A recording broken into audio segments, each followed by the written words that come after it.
made it cost and moves quickly. So our method of work is a little more resilient. It's an ad tech firm that's revolutionizing performance TV. Always performing, aren't we? No, you brainless. What's the first job you ever did? Hillside, it was called. It was a teen soap opera. Oh that was God, how old were watched you? by dozens. Months ago, this channel broke down how Ryan Reynolds built one of the most sophisticated personal brand empires in Hollywood history. Not through talent alone, not through luck, through a specific, repeatable model. Convert likability into equity, sell before the peak, and keep the proceeds protected from whatever came next. Some of you watched that video.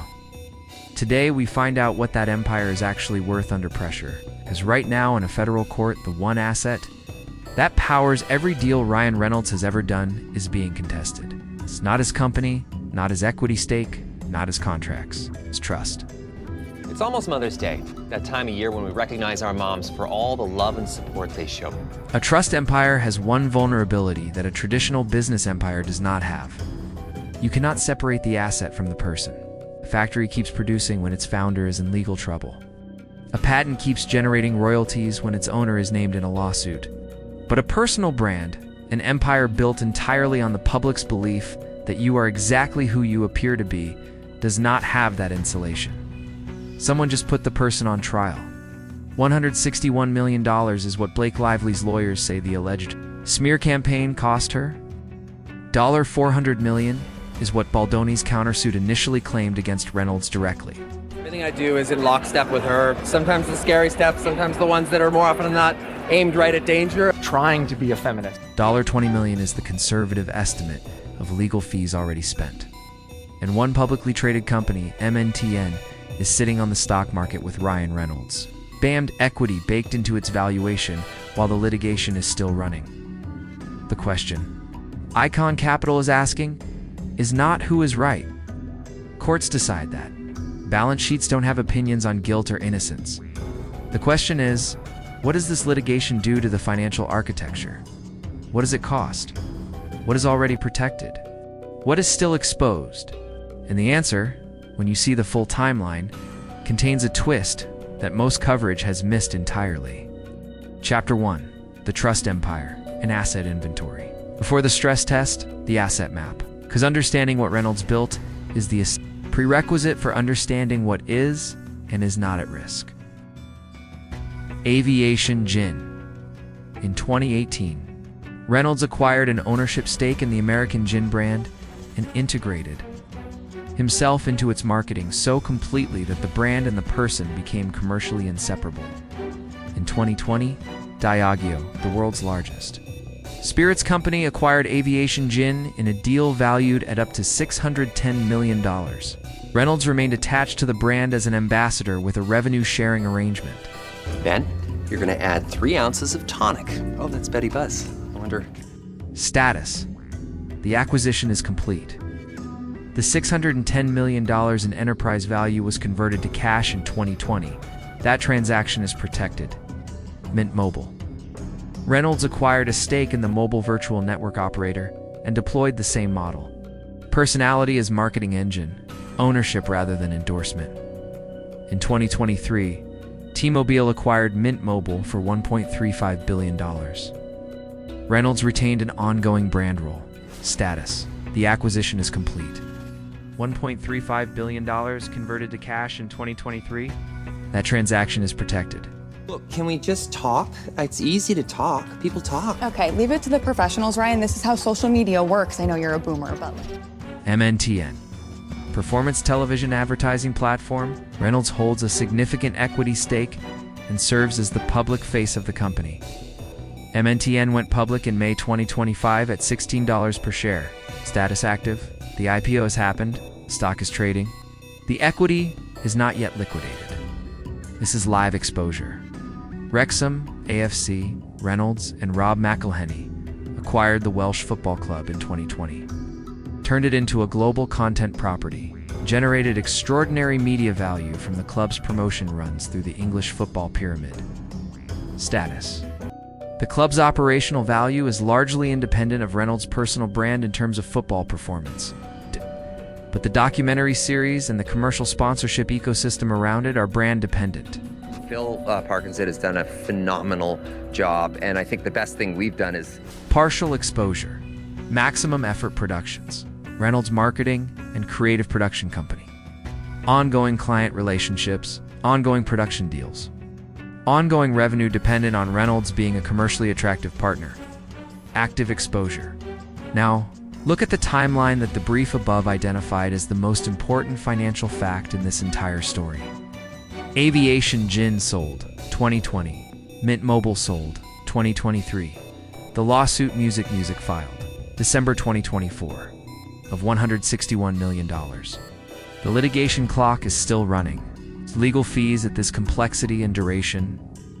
Hollywood defamation and harassment cases involving multiple parties across a federal proceeding. Typically run between $500,000 and $2 million per month at peak intensity. At 16 months of active litigation, $20 million in total legal fees is conservative. Yeah, I mean, I love the improv comedy. I'm never going to say that I was the world's greatest improv. That $20 is cash out of the Reynolds ecosystem. Before a single judgment is entered, financial cost of this litigation is not the potential judgment.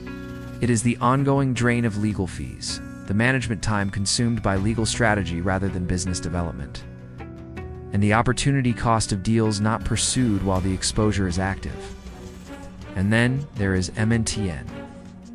Chapter 3, the MNTN problem. The angle nobody is covering. This is the segment that separates this analysis from every other coverage of this case. And it requires understanding what MNTN actually is before explaining why it matters here. MNTN is a performance television advertising platform. It operates in the connected television space, helping brands run measurable, performance-oriented advertising campaigns across streaming platforms. It is a real technology business with real clients, real revenue, and real operational infrastructure. It is not a celebrity vanity project. It is a company. Reynolds is not just a celebrity investor in MNTN. He is the public face of the company and holds a significant equity position. He appears in the company's own marketing. His name and his reputation are part of the commercial proposition that MNTN presents two potential reputation. A part of the commercial proposition that Music, MNTN, presents two potential clients and to the investors who evaluated the IPO. I've asked real marketers and business owners to talk about their experience using the platform. MNTN went public in May 2025 at $16 per share. An IPO price is set through a process that involves investment banks, institutional investors, and the company's own financial advisors, all of whom are attempting to establish what the company's shares are worth. For a company whose public face is a Hollywood star with a specific brand premium, wit, trustworthiness, the commercially valuable likability that generated $2 billion in exit value from Aviation Gin and Mint Mobile, that brand premium is baked into the valuation. The IPO happened while the litigation was already active. This means the prospectus, the legal document that describes the company and its risks to potential investors, almost certainly contains disclosures about Reynolds' legal exposure. Institutional investors who read prospectuses carefully bought. In knowing the risk existed, the question laughter is whether they priced that risk accurately. 1998's MTV Best Kiss nominee Ryan Reynolds. If the litigation materially damages Reynolds' public perception, specifically the perception of trustworthiness and commercial authenticity that makes him valuable as a brand ambassador, MNTN faces downward pressure from two directions simultaneously. The first is the erosion of his brand premium in the company's valuation. If part of what institutional investors paid for when they bought MNTN at $16 per share was the Reynolds name and likability as a commercial asset, and that asset depreciates, the stock price has further to fall than the operational metrics alone would suggest. The second is institutional exit pressure from funds that apply environmental, social, and governance criteria to their holdings.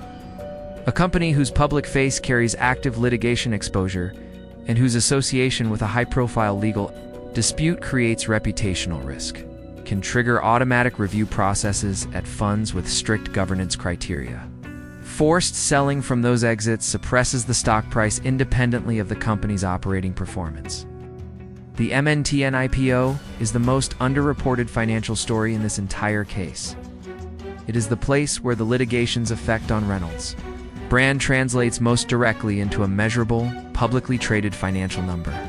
Small to medium-sized businesses having an opportunity to put their wares on and make a television commercial for the first time ever. That's every point that MNTN trades below where it would have traded without the litigation represents a real dollar cost to Reynolds' equity position. That is the $161 million problem that the title describes, not the lawsuit judgment.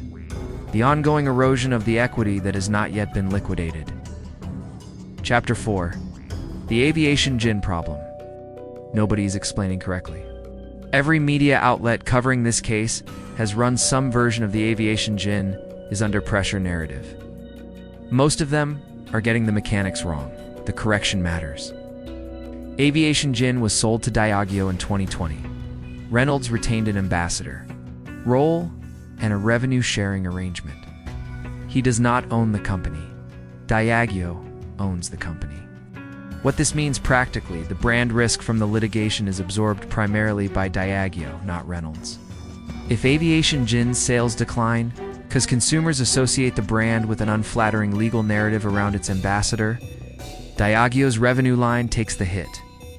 Reynolds' personal financial exposure from that decline is limited to the revenue sharing component of his ongoing arrangement, not to the full enterprise value of the brand, which he already converted to cash at the 2020 acquisition.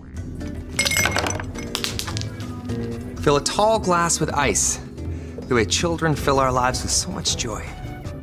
This is the protection that the exit timing produced. Reynolds sold the most trust-dependent asset before the trust was contested. Diageo paid for brand equity that was at peak value. It's a subsequent depreciation of that equity if it occurs. Is Diageo's problem on a balance sheet that can absorb it? Out. But here's where the analysis gets more nuanced. Reynolds' ongoing ambassador contract with Diageo is almost certainly structured with performance contingencies. Brand ambassador agreements at this level typically include provisions that allow the brand to exit or restructure the relationship if the ambassador's brand health metrics, measured through proprietary tracking that major consumer goods companies run continuously, decline below a threshold that the brand deems commercially damaging. The relevant question is not whether aviation gin sales have declined. The question is whether Diageo's internal brand health tracking for Reynolds shows a decline that triggers a contractual review. That data is proprietary. It is not publicly available.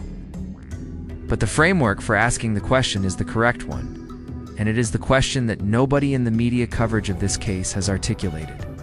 Diageo did not become the world's largest spirits company by being sentimental about brand partnerships. If the data shows that Reynolds' brand health has crossed a threshold,